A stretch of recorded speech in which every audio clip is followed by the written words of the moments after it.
तो नमस्कार, career first channel पर आपका स्वागत है। डिक्टेशन लिखने के लिए तैयार हैं। हार्ड मैटर है, ध्यानपूर्वक लिखेंगे। Ready, start.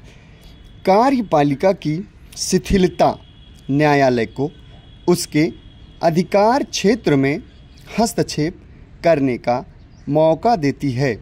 न्यायिक सक्रियता को संवैधानिक आधार प्रदान करने वाले उच्चतम न्यायालय के पूर्व मुख्य न्यायाधीश P.N. भगवती के अनुसार सरकार के प्रत्येक अंग को अपनी शक्तियों की सीमाओं में रहकर कार्य करना चाहिए तथा कानून अथवा संविधान द्वारा उन पर आरोपित दायित्वों को पूरा करना चाहिए।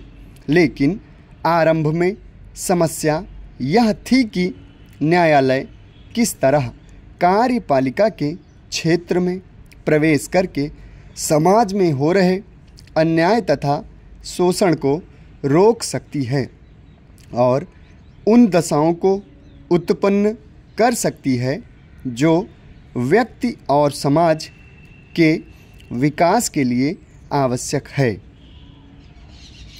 इन समस्याओं में जो सबसे अहम समस्या न्यायालय के सामने थी वह यह कि न्यायालय में केवल वही व्यक्ति मुकदमा कर सकता जिसके वैधानिक अधिकारों का उल्लंघन हुआ हो, और दूसरा यह कि न्यायालय किसी भी अवैधानिकता के खिलाफ तब तक संज्ञान नहीं लेगा जब तक कि वह मामला औपचारिक रूप से उसके सामने न आए। लेकिन जब कार्यपालिका की उदासीनता और स्वेच्छाचारिता अपनी पराकाष्ठा पर पहुंच गई तो न्यायपालिका ने भी अपने पारंपरिक प्रतिबंधों को शिथिल करके कार्यपालिका के कार्यक्षेत्र में दखल दिया, जिसके परिणामस्वरूप न्यायिक सक्रियता की अवधारणा का जन्म हुआ।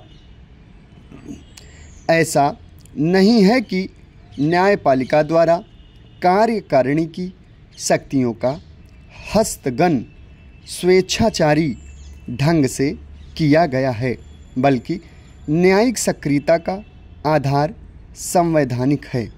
न्यायपालिका ने संविधान के विभिन्न अनुच्छेदों के माध्यम से संबंध स्थापित करके न्यायालय को कार्यकारिणी के क्षेत्राधिकार में प्रवेश करने का अवसर प्रदान किया है। न्यायालय ने इस दृष्टिकोण का प्रतिपादन किया कि यदि कार्यपालिका संविधान के अनुच्छेद 14, 19, 21, 32 तथा 34A द्वारा तय किए गए अधिकारों और सिद्धांतों को कार्यान्वित नहीं करती है तो संविधान का संरक्षक होने के नाते न्यायपालिका का यह दायित्व और अधिकार है कि वह कार्यकारिणी को आवश्यक निर्देश दें। 1980 से पहले भारत में न्यायपालिका इन अर्थों में अनुदार तथा निष्क्रिय थी कि वह परंपरागत सीमाओं का आदर करते हुए जनहित के विषय में खुद से कोई पहल नहीं करती थी। वह केवल उन मामलों पर ही विचार करती थी जो प्रभावित पक्ष के द्वारा उसके सामने लाए जाते थे। बाद में सर्वोच्च न्यायालय ने महसूस किया कि सार्वजनिक हित की अनेक समस्याओं, जिनसे गरीब और अशिक्षित तबके का हित जुड़ा है, के खिलाफ आवाज़ उठाने वाला कोई नहीं है।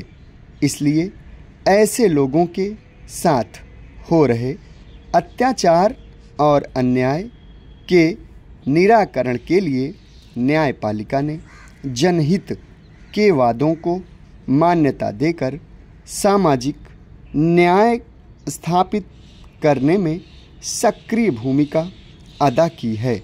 समाप्त। धन्यवाद।